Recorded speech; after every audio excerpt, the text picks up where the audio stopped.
I didn't think it would actually work. Sarah from Hey Frase. What? Sarah. Okay, Sarah from Hey Frase. it's a podcast. Not a cast pod. Hey, Frase, every day she'll make you say, Oh my God. she got the scoop on pop culture news. So grab a drink, it ain't what you think. It's Sarah and the crew.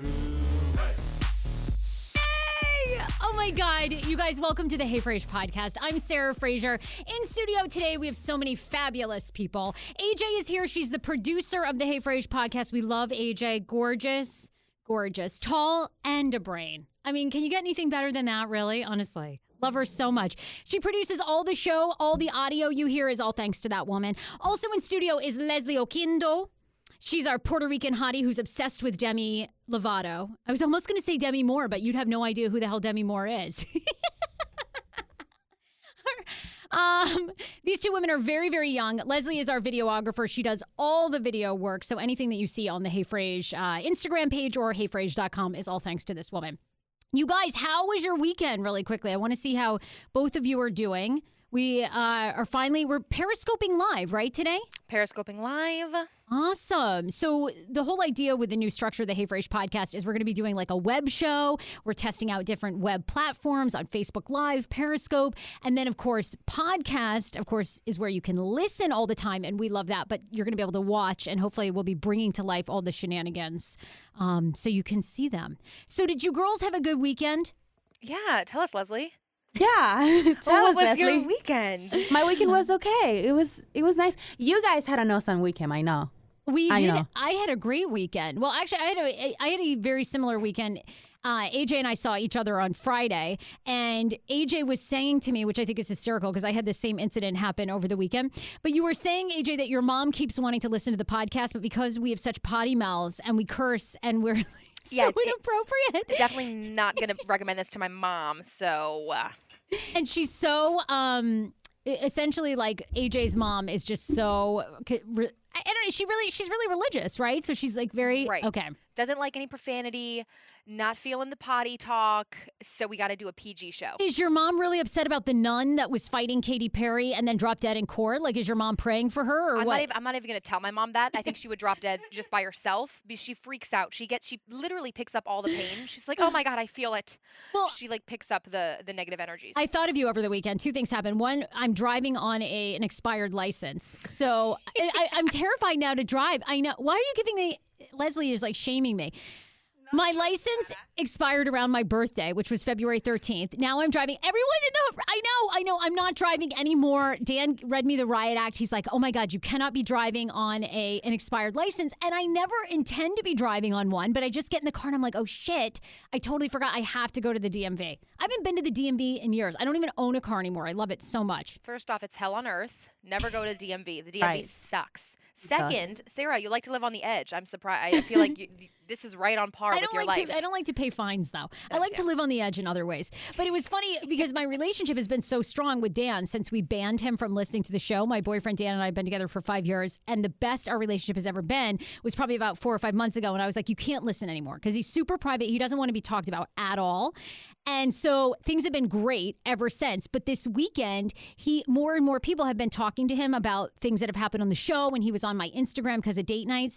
And he's like, yeah, I really think I should tune back in. And I'm like, Hell to the no. No, red flag. I was saying no, but then I feel like my relationship is like only strong when he doesn't tune into my content. That's Oh, a no. scary thing. So what do we got to do? What's the solution? So I need a show. We're going to mock up a fake show. We're going to mock a fake show for real that we're Okay. going to send to Dan and your mom. And everyone is going to play along. and And be to like, my mom too. right. And Is just your be mom like, super religious? We all are. So, I mean, but when I'm editing your videos, she's like, I want to see, and I'm like, I don't think you do. And then she's like, yeah, please. And then I, play their videos, and she's like, oh my God. And I'm like, okay, yeah, you don't want to listen. And my mom is not in the times of technology, so she has no thank idea how to God. access the YouTube videos. So she always comes to me to do it, and I'm like, no, it's just I'm busy. Thank I God. can't show you. I'm sorry. Yeah. Anyway, so you guys, thank you so much for joining us, and I'm glad you guys both had a good weekend. We are going to do a mock fake show. You'll be in on it.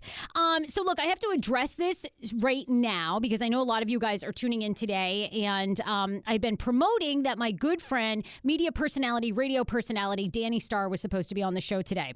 And ironically enough, Danni and I had traded texts and had lunch together a couple weeks ago, and we'd planned that she was going to be on this show way before all the drama blew up on 93.9 WKYS, which is a radio station here in D.C.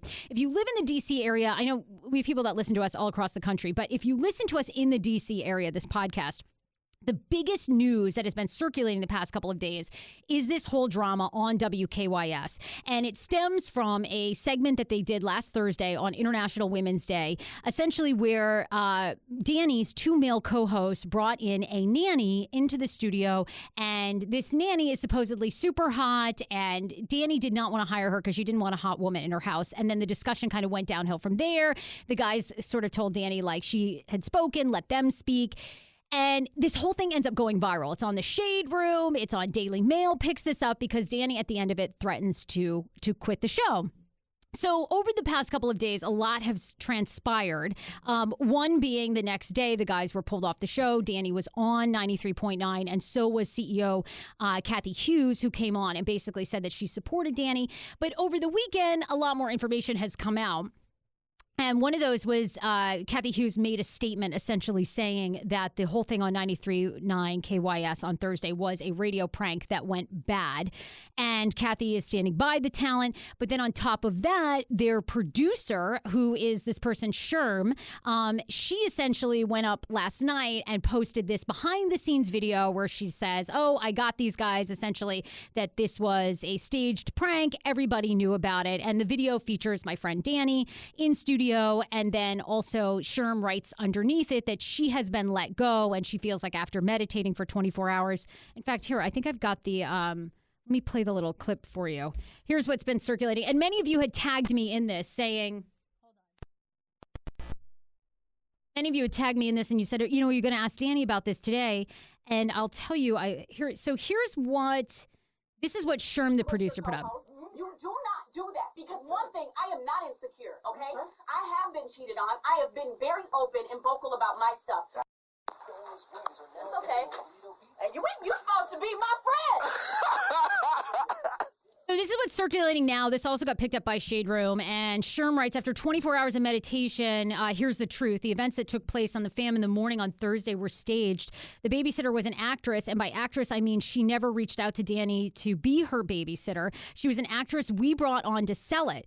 And all the talent knew she would be on the show prior to us starting our show. It was not an ambush. It was not a prank. We were trying to create a dialogue for our 7 a.m. discussion. I have to respond this way now because my reputation as a producer has been challenged and I have been let go for damage control. That's unfair. The video above is a clip of the act from that day. So I don't want to speak for my friend. We have obviously talked over the weekend and, you know, I think right now it was a wise decision on her part not to come on the show. And I hope that, you know, you guys as the audience, because I know people are going in on Danni and in on Quicksilva and 5'9", and the whole thing is like gotten way out of proportion. And my thing is this is like, do people not know? I mean, radio is fake. There's tons of pranks. I don't know why this has kind of gotten so out of control to the level that it is. And now it's like people are like, I don't trust you guys. You know, Kathy Hughes came out and said it's a prank. Like, I think whatever they do united, meaning Quick and Danni and 5'9", I just hope you guys give them the time to speak their minds, to say what happened, because I've been in radio a long time. And again, I'm not going to speak for my friend Danni, but I will say, you know, I myself participated in a lot of different radio pranks over the years, and that's what radio is built on. So I guess I was kind of surprised this weekend when I saw all the backlash, like that people were that surprised as to what it is. And I think they came out pretty quickly, at least Kathy did over the weekend, said, look, it was a prank gone wrong. But then it's like spiraled into this whole other stuff, like, we don't really believe you. So I'm bummed that she couldn't be here because I think hearing it from Danni would really clear her name. But I'm very fascinated by the audience. And I guess it's amazing to me in 2011 that fake bits in radio are still going on. And they like win. These guys win. And Oscar Santana. So I wanted to bring Oscar on because, funny enough, Oscar and I used to be radio competitors for a time being here in DC. Oscar runs Podcast Village, which is where we podcast out of, and we were having this discussion today when I came in about radio bits and like fake radio bits, and I was asking you if you ever participated in radio bits. Well, first, thank you for having me on the program. It's an honor and a pleasure to be here on Hey Frase, the podcast. Fake Such radio an honor. is the worst. And from a baby broadcaster to, I would say, now over 15 years in the business, I still don't understand why people think they can get away with it, but they do, and the ratings book show it. I was going to say, but is it the worst? Because I was really proud of my girlfriend, of Danny, and all these guys. They picked up like thousands of Instagram followers over the weekend. They made Shade Room. They made Daily Mail. I'm like, girl, this is great for you. I don't know why people are so upset. And I know, like, the whole show, I think, feels personally attacked or whatever in the radio station. But I'm like, do you think people care? I don't think people, I used to put all this, and I'm starting to do fake bits again because it's fucking brilliant. I watch The Bachelor, right? And I watch Bachelor in Paradise, and I'm reading I'm reading clips now, excerpts from Bachelor Behind the Scenes, this new book that came out. And I'm fascinated by it, right? And wait, I don't watch Bachelor, so is Bachelor fake? It's got to be fake. It's got to be fake. But that aside, for some reason, I feel there's a sanctity to radio that people don't think about. When I did a radio show for roughly 8 to 10 years, but our last gig was here in DC. It was 5 hours a day, 5 days a week, and we hated fake radio. We wouldn't do it if there was any drama.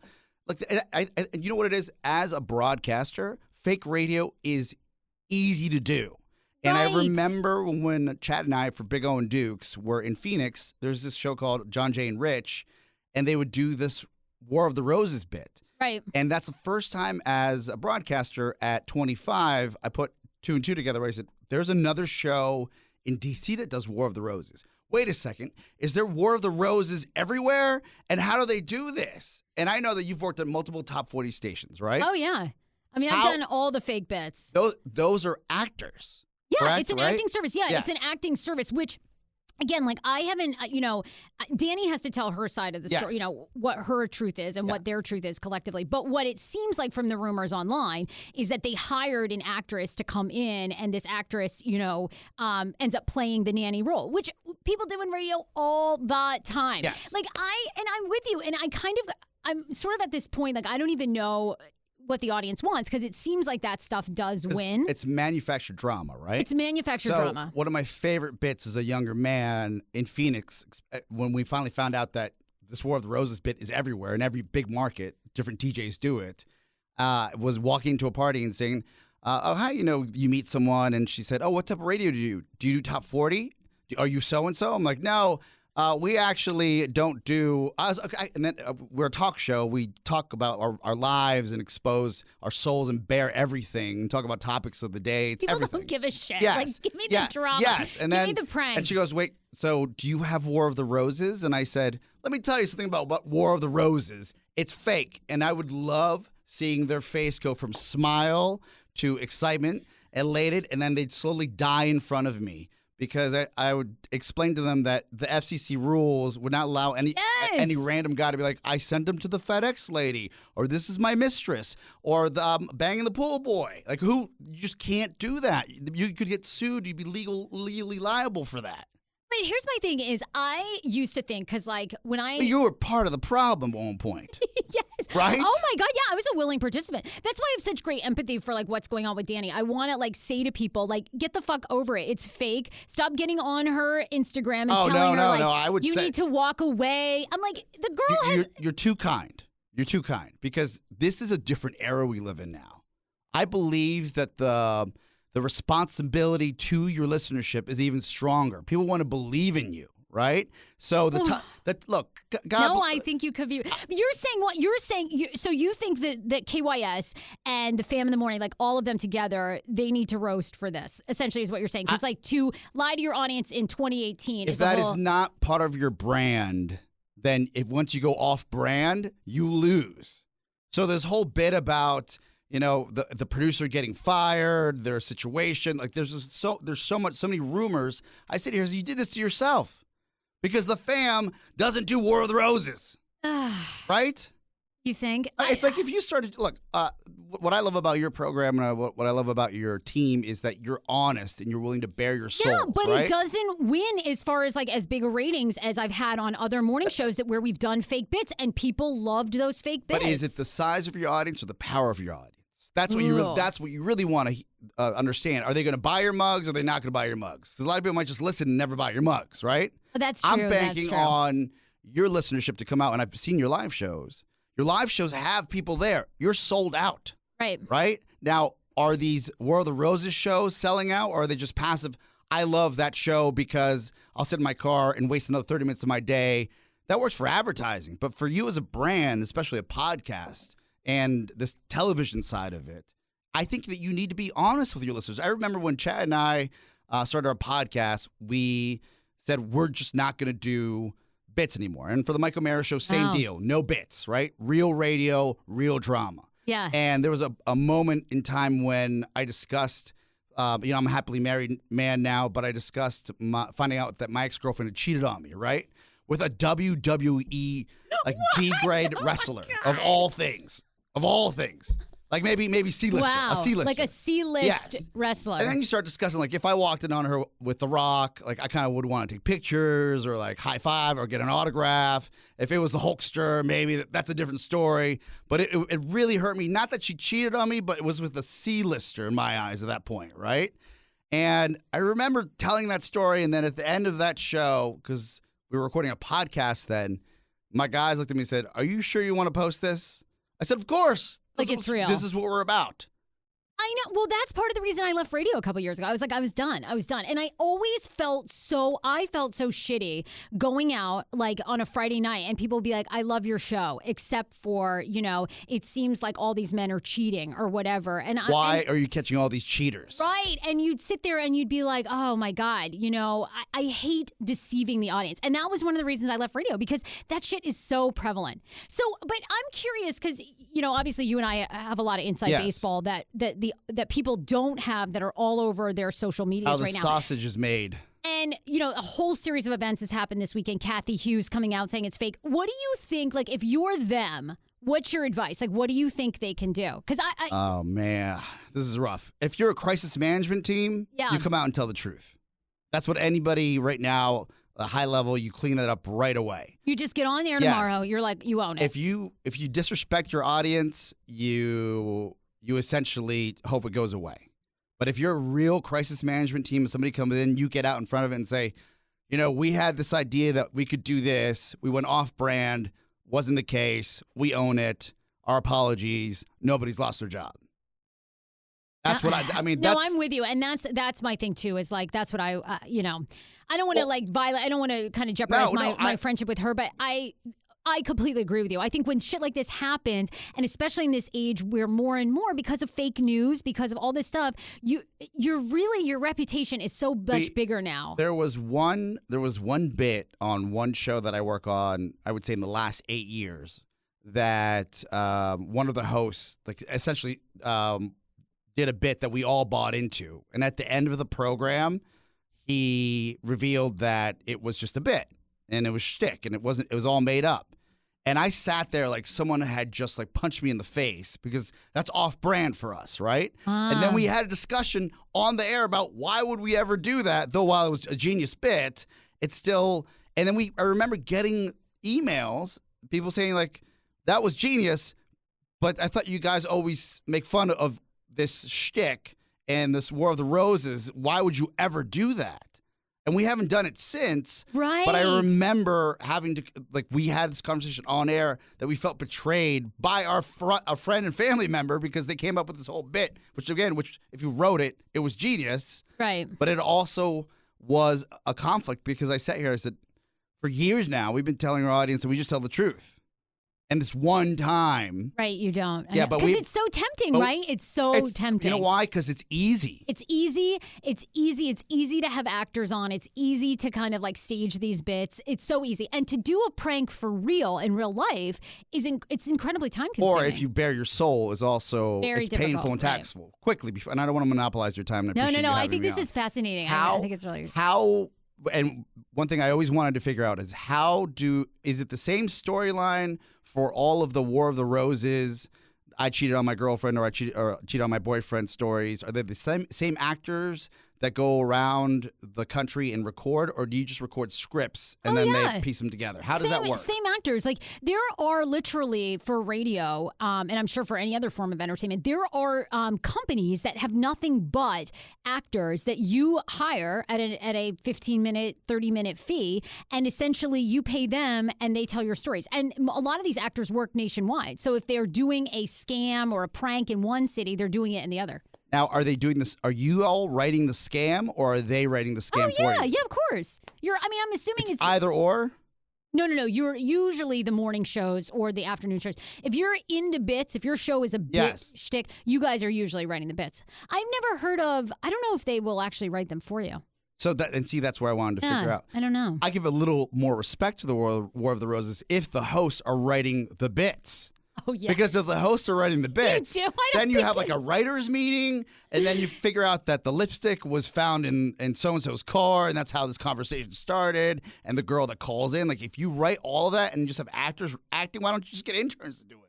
How much do you pay? How much? You know what? Sign me up for the service. I'm going a whole 180.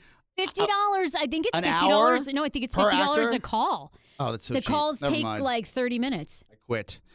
Make $100 an hour. Being an actor on the phone. Do you know? Okay, now that I know how the bake is the bake is it cooked? Is baked? Sausage is made. Yeah, sausage is made. There you go. I have, as a Latino, Yeah. I have a problem with these what are they called?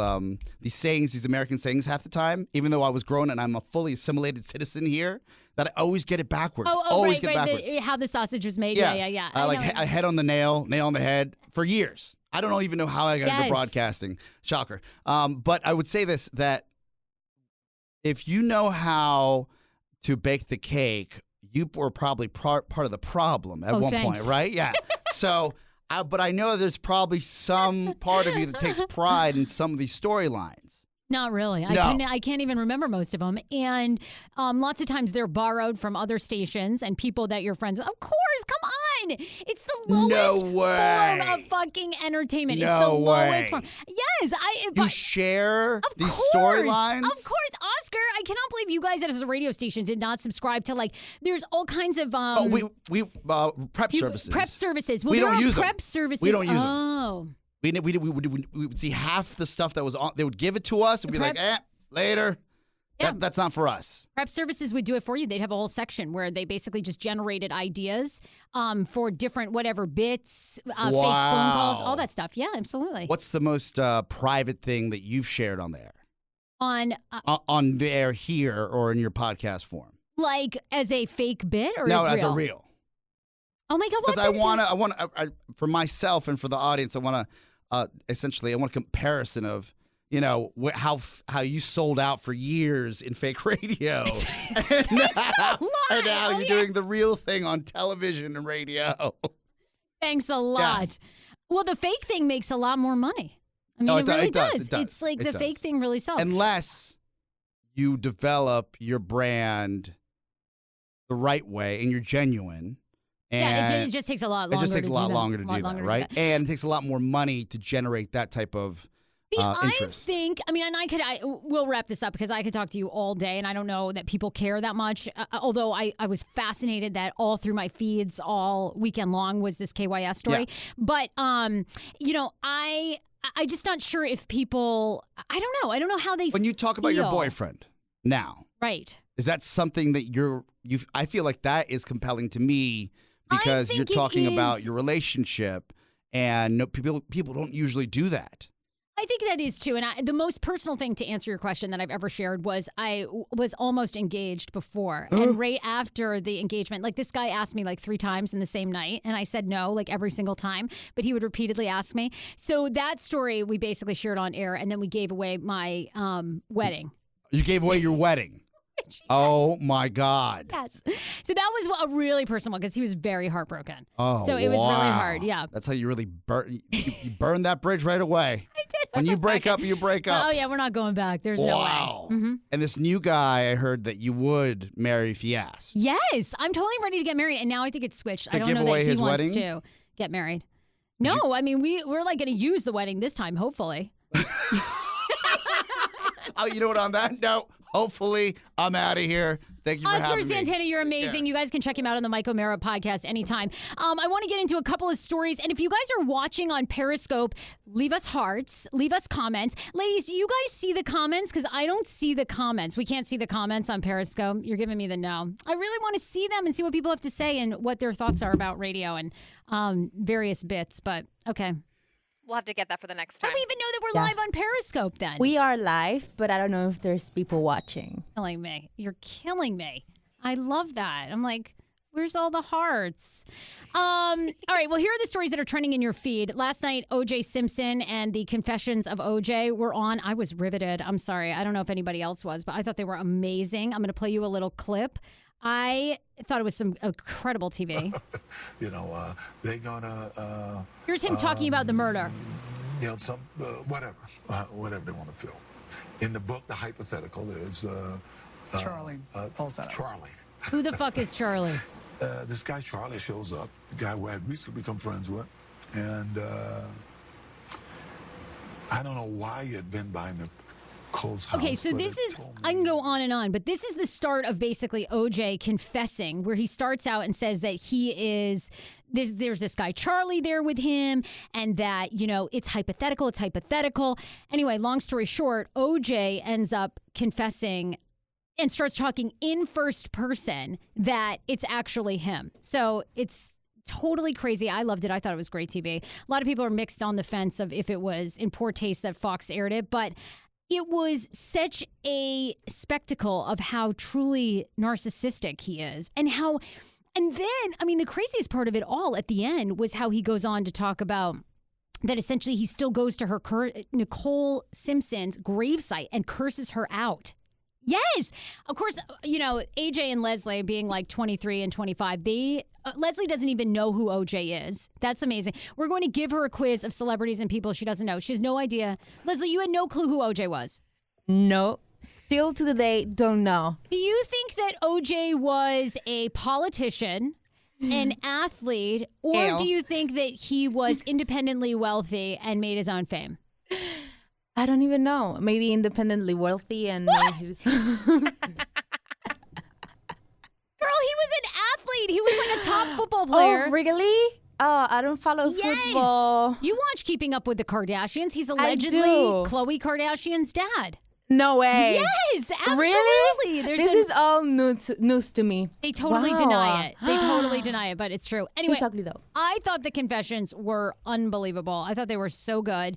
And yeah, you guys were both gasping when I was saying that he still goes to Nicole Simpson's gravesite and curses her out. Now, again, this interview was recorded in 2006. So at the time, that's what he said that he did in 2006. She was murdered in like 97, 98. And the reason why they couldn't air this is because There wasn't really a reason. They didn't air it because the Goldmans and the Brown family objected so much in 2006. And this interview was based on the mock. He wrote a book called If I Did It, right? Right.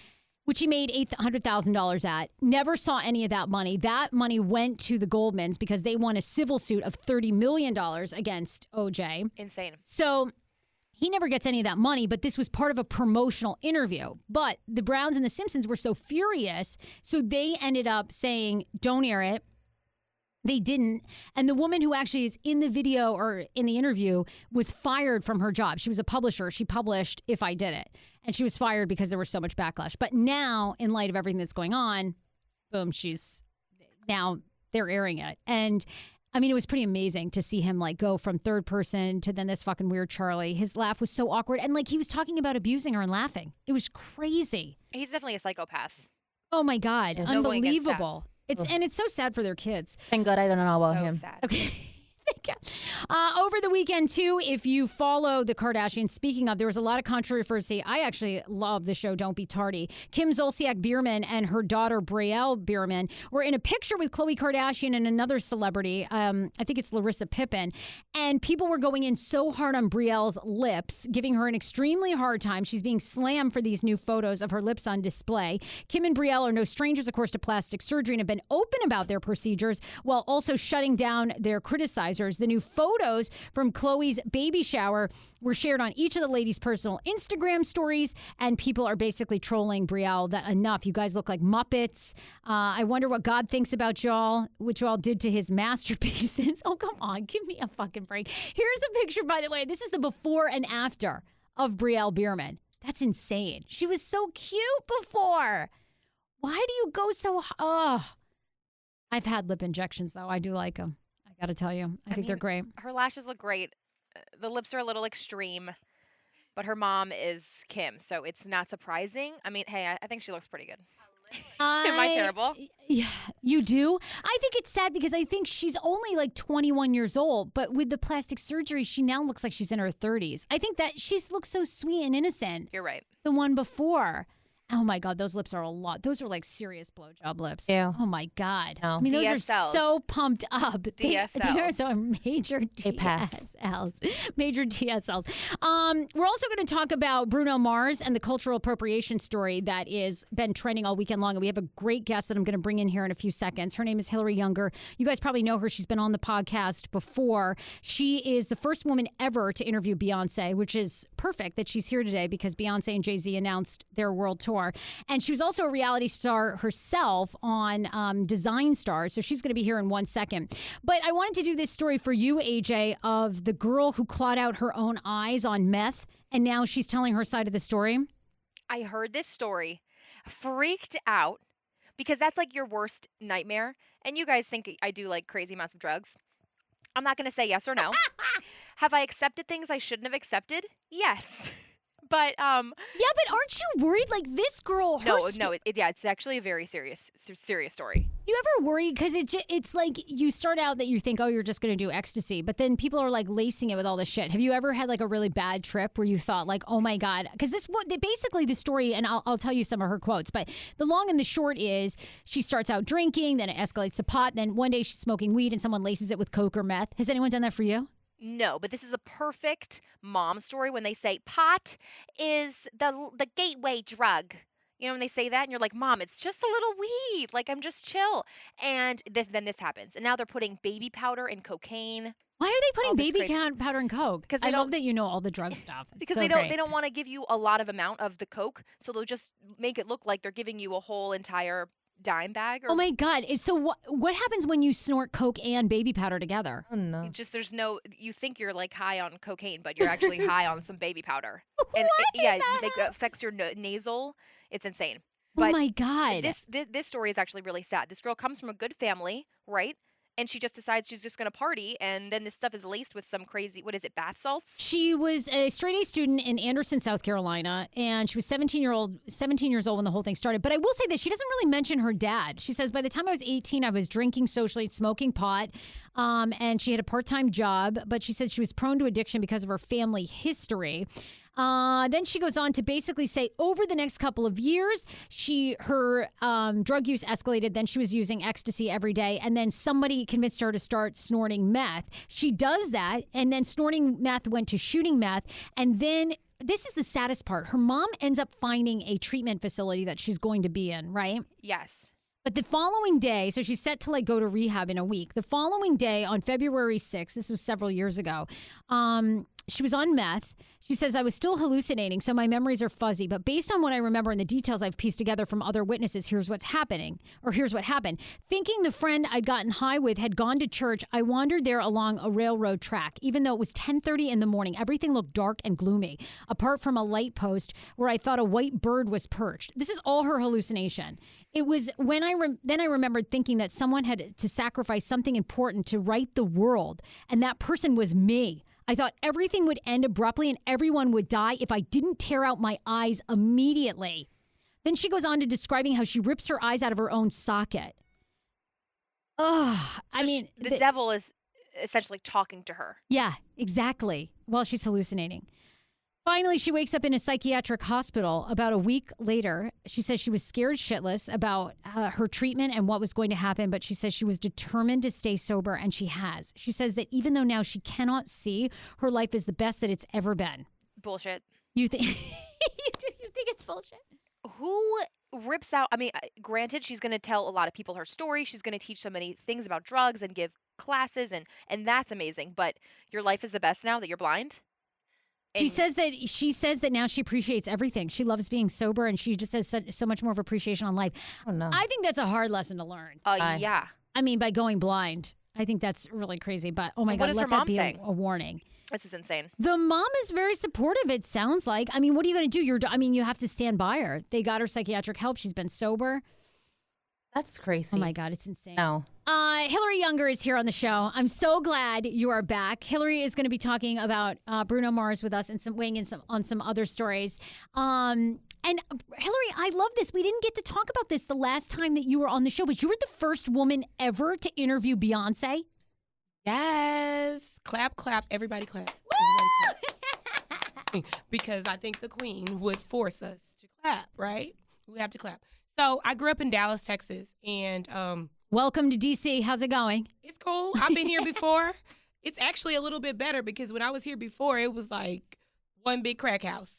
So now that I'm back and you guys have gentrified everything, I mean, like you went to Howard University, right? I did. And now I can walk my dog and push my baby at night just like everyone else. I'm now the person getting arrested and harassed. So different place, but love DC. Grew up radio, television background, graduated from Lincoln Communications and Humanities High School. I'm live, so I know a lot of my people back in Dallas are watching me. Oh, I love it. Yes. Oh, my God. Well, they better be downloading the Hey Frase podcast oh with my Hilari God. Younger. They are loyal. They are amazing. I love that. They are not fair weather, rose garden. What is it? What do you say? Hey, roses, bring them the roses. What is that thing? The trick thing that they do with radio? War of the Well, Roses. they're not your War of the They're not Roses. fake. They're not No, paid. they're not fake. They're not fake. They're going to download. They're going to follow. They're always going to be here and support us. So Beyonce, well, it wasn't Beyonce then. It wasn't just Beyonce. It was Destiny's Child. So it was Destiny, and you were one of the first people to interview them. I should have been a member. I Wow. literally should have been a member of Destiny's Child. They came back 3 times to my high school, and every single time I was the VJ. That was me. That was my job. I was Wow. the 16-year-old VJ. So now for some reason, full circle, life makes a 360, and I'm sitting here with you talking trash again. Oh, my gosh, with the best shit talker in the Northeast. I know I am. I could talk so much shit. Yes, I you have to could. really, oh my God, I have to really tone it down for like the sake of having friends. No. I mean, that's the thing. Otherwise, I'm not going to have any. I've literally whittled myself down to about 3 friends. I lose a friend a week. I'm okay with that. No, I've gotten Who's okay left? with that. I don't even have 3 to begin Who with. cares? Who cares? Who cares? I have my elders. I have the people who absolutely love me. And everyone else is like, Whatever. So tell me this. I want to ask you about OJ Simpson first, and then really quick, like what your thoughts were. Did you watch, by the way, the confessions of OJ last night? I did. And I'm so glad you have me here to talk about this from the perspective of just, I'm going to talk from the community perspective, like Black people and what we think about Right, O.J. because Simpson.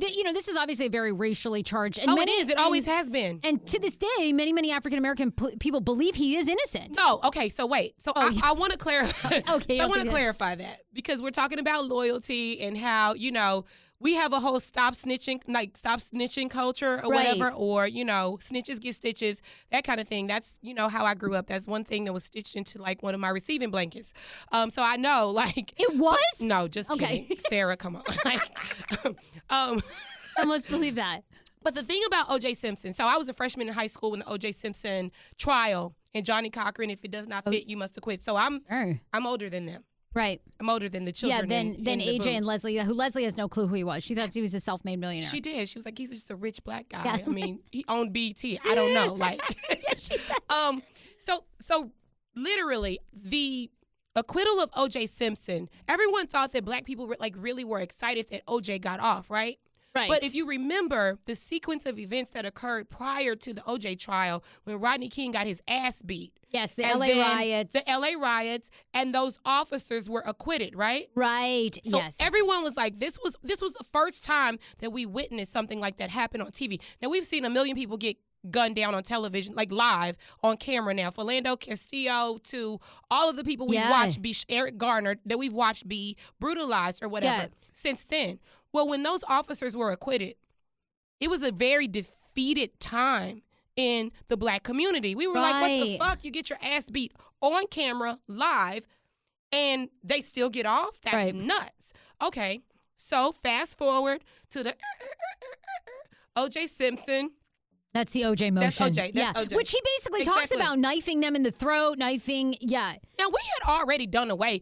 Like, OJ Simpson was discarded before he even became, like, Right. before he became infamous. Black people weren't fucking with OJ.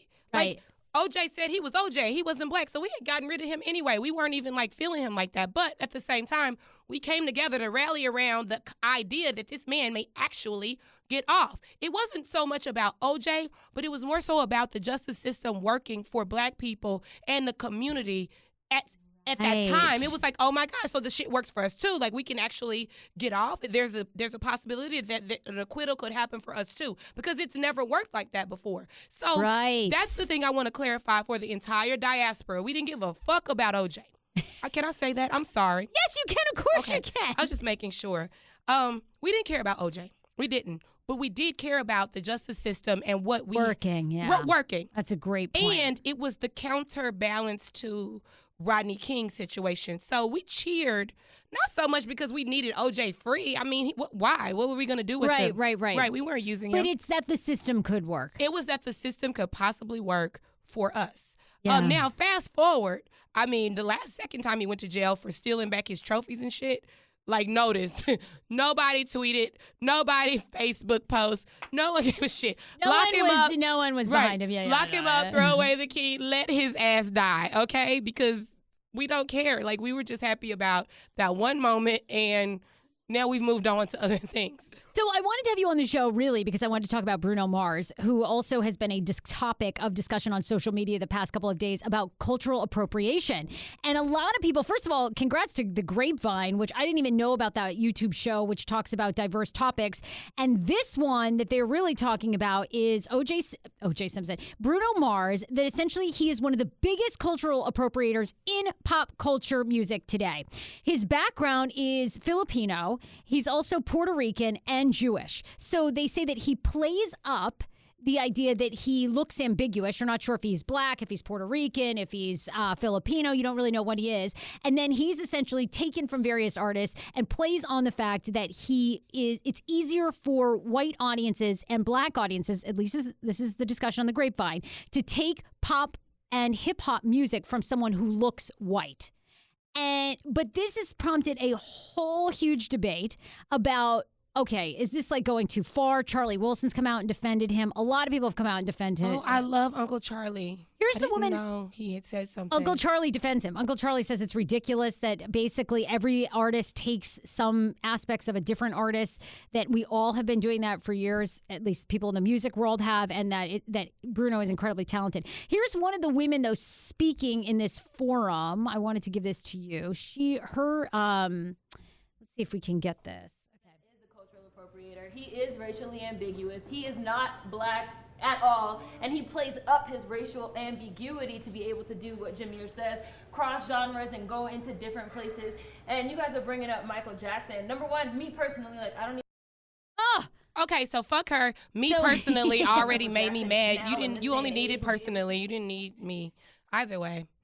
I don't think it's going to play again. I wanted to go on. She talks about Michael Jackson wouldn't be able to even achieve what Michael Jackson. And their black culture from a non-black face. And you have, so I'm talking, so you can, because I'm talking right now. And in a lot of different ways, and in a lot of different ways, we have artists now that are much more willing to step into quote unquote black genres that were not willing to do it when, like, they didn't want to do it. They didn't want to be in black music. Black music was seen a certain type of way. We've reached a point now where hip hop recently surpassed rock and roll as the most listened to genre in the United States. Okay. Black American culture has reached a certain point in this time period that it was not at when Michael Jackson was popping. Like, people had to campaign to get Michael Jackson's videos played on MTV. Oh, MTV. We are not in They that did? same time period right now, so that's even a false equivalency to even try to bring up Michael Jackson's career and compare that to Bruno Mars. And I also want to say that Bruno Mars is not an original artist in the same way that Michael Jackson was an original artist, in the same way that Prince was an original artist. What Bruno Mars does is he takes pre-existing work and he just completely, word for word, recreates it, extrapolates it. He does not change it. He does not improve upon it. He does not make it better. He's a karaoke singer. He's a wedding singer. Whoa. He's the person you hire to do Michael Jackson. She said Bruno Mars is like a cover band. Bruno Mars has an album of the year Grammy, and Prince never won an album of the year Wow. Grammy. So how you gonna say? Wow. So how you gonna say people that are originators in the funk genre, that are originators in the R&B, the New Jack Swing? Bobby Brown and New Edition don't have no album of the year Grammy. Bruno Mars got that Grammy because white people love him because he's not black, period. The issue is we want our black folks. Okay, we can cut that. We don't even have to listen to the whole thing. Okay, so tell me this. So yeah, this has been a big discussion. A lot of people agree with this woman. Okay, so I'm not exactly sure what my audience is going to think about what I'm going to say. She was very angry, and she makes some good points. Everyone does. I am a person who can look at anything and say that there is truth in all things. There's something to extract from everything. And I wholly agree with some of the things that she's saying. Now, okay, what I will say is what I think the Bruno Mars likeness is to, if you think about it, right? We've all, like, everybody knows what corporate America is like, right? Oh, sure, yeah. So there's a table and there's like 10 white guys, then there's the black guy, then there's the Hispanic person, maybe an Asian person, and then there's the woman. Yeah. There may be one white woman, one black woman, right? Okay. So the woman stands up, either one, doesn't matter, stands up, and I mean, she gives this amazing, flawless presentation on whatever it is that they're talking about, right? Sure. Yes. I mean, flawless. She smells great. She looks great. Her teeth are whitened. You know, everything about her. And she's done her research. I mean, literally, like, knows all the facts. I mean, every single one. Right, like, has receipt after fucking receipt. Meanwhile, okay? the men have done like no research. She is customer service, right? So she sits down and everyone is like, grunting and okay, well, whatever, Sarah. Yeah, we'll look into it. You know, we'll think about that. So now, fast forward to Bob, right? Bob smells like tuna every day. Bob has a cul-de-sac that is also a mullet that he won't quite, you know. doesn't know what to do tidy with. himself up. His shirt tail is not always, it's always tucked in like partially because he's just inappropriate. We don't know what he's been doing in his office all day. Yeah, because, you know, we may need to, like, clean his hard drive because this is Bob, right? Bob does this, though. Bob is a scammer. Bob is a swagger jacker. Bob is a poacher. Bob listens to Sarah's entire presentation. Then takes it and makes his own. Stands up and says the last 3 lines that she just said, and everybody stands up and they clap and they cheer, right? So I kind of feel like a lot of times when we talk about appropriation, the reason that people like this young lady get so angry is because, like she said, there were the New Editions, there were the Keith Sweats and the Bobby Browns, right, and, you know, of that time. And that music, for me, I mean, it resonates with my entire spirit. Like, it's like the kind of stuff they'll play at my funeral, you know? Right. Like, it's my prerogative as I get pushed down the aisle. They'll sprinkle my ashes out to that, you know, whatever. So I get that. But Black people also have to understand that, like, you can't force anybody to like you, you know? Right. Like I have to be content with the people who fuck with me. Like, right. My audience, I'm happy that my Black audience is fully Black. Like, I'm okay with that. And nothing racial about it. It's just the fact that you can't make people like you. I get it. You came up with this thing. The main thing that I think Black people need to start to figure out how to do is to stop, like, to figure out how to sell your shit, put your shit out there, protect your shit. So people like Bruno Mars, who I honestly, like, Bruno Mars is just, I feel like he's the whipping boy in this situation because there are a lot of other people like Kim Kardashian who I would love to attack for, like, doing a lot of Black shit and then jumping up, like, acting like it wasn't Black. And a lot of people are saying, like, over the years, you know, that Bruno Mars, of all artists, has given a lot of credit to Black artists that have come before him, makes a conscious effort to always include Black, you know, backup singers, Black dancers, all that stuff. So I think the conversation, too, is now turned to, like, are people using cultural appropriation to bring down artists they just don't like? You know, are there... I also think they attack, you know, one, I think a lot of times the voice and the face of the movement is always the wrong person. And then sometimes I think the person who gets attacked and pulled down is also the wrong person. Like, we go so hard, like we're attacking Bruno Mars, while I think that New Jack Swing did not cross over in the late 80s. It didn't. It wasn't crossover music. I mean, now you can go to some parties in some clubs and you hear New Jack Swing, and you're like, oh, okay, but that's some old shit, but whatever, you know, like, I mean, I've moved on. But, you know, but now it's a crossover genre. Like, everyone is listening to it. Everywhere. But It's so hard. I feel like this is what's so difficult, I think, for all of us, is like, where do you find common ground? Because I watch shit like this and I'm like, I agree with you. Kim Kardashian, completely, they rip off African-American women. Yeah, and they don't do anything to really help progress African-American women. She gave cornrows to Bo Derek. Bitch, are you kidding me? Like, stop it. Right. But then I see people like going after Bruno Mars, and I'm like, you know, what fucking artist? And, you know, the thing that kills me is we just read it, we just saw it, and people could say what they want about Quincy Jones, but Quincy Jones stood up there and said how much Michael Jackson stole from other artists. He did. Blatantly stole. And not just from, like, you know, other black singers, other women. Anybody. You know? Yeah. He said that he was just out, just a gangster, like straight up hijacking.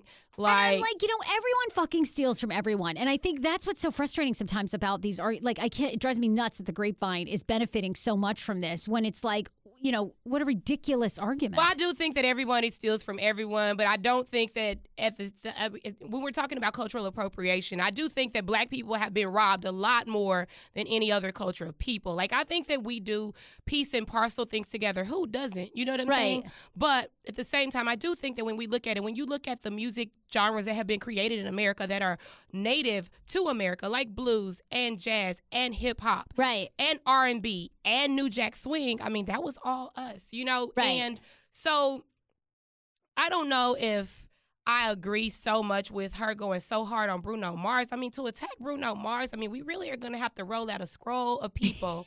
Let's go back to Elvis Presley, who stole from so much. Really. I know. Like, and, you know, you just had Pharrell Williams and Robin Thicke lose that big lawsuit that they stole from Marvin Gaye. I mean, you know, you have a lot of think about the argument. fashion industry. Right. The fashion industry does not have a way that you can protect. I mean, there's no way to protect piracy in the fashion industry. And I think that because music has been opened up so wide that it's getting to be like that. Like, how do you protect these? How do you protect the noise? Or Beyonce with a song or an idea. What's the guy? Not Big Frida, but the New Orleans guy that Beyonce's was in a lawsuit with. Katie Red. Oh, Katie Red. They said that she stole from him, and she did. I mean, we can clearly hear it. But, like, how do you protect these things? This is all, like, I guess, intellectual property. Right. I don't know. But the reality is, I mean, leave Bruno Mars the fuck alone. Like, I'm not getting in that fight. Like, I'm not. First of all, this is the thing. We talked about OJ, right? He got off. We did that. That was then. This time, if OJ gets in more trouble, OJ is on his own. Johnny Cochran is dead. There's nobody else, yes. Kim Kardashian's daddy is dead. Like, anybody that we would care about in that scenario, they're dead. So I don't give a shit about OJ. I'm not going to attack Bruno Mars. I like, what's his little song? I all like of some them, of his Finesse. shit. Right, yeah. They're also good. Well, this last one I hate. I don't like You're not with the Cardi B. And he's yelling, I don't like that. Where can people find you and follow you? Find me at www.habituallyhilary.com. But wait, last time I didn't tell you how to spell Hilary. It's Hilari. Hilari. Got it? Hilari. Habitually Hilary. And then I'm that on Instagram, and I'm also that on Facebook. I'm habitually Hilary. I'm always Hilary. This is me, 24/7, 365. Honey, we love having you. You guys, thank you so much for listening to the Hey Frase podcast. Hilary was an amazing guest. I love having Osong and cheersing on the way out. Thank you guys. Cheers. Hilary, thank you for being here. Thank you for having me. I love you guys. I love you too. Bye, everybody. We'll see you on Wednesday. Be sure to share the Hey Frase podcast everywhere you can. You can download and listen on Spotify, iHeart, iTunes, and more. And the email is sarah@heyfrase.com. Bye, everybody. Oh, my God. She got the scoop on pop culture news. So grab a drink. It ain't what you think. It's Sarah and the crew. You can only dance like a little ways up, though. Otherwise, the camera just sees my midriff.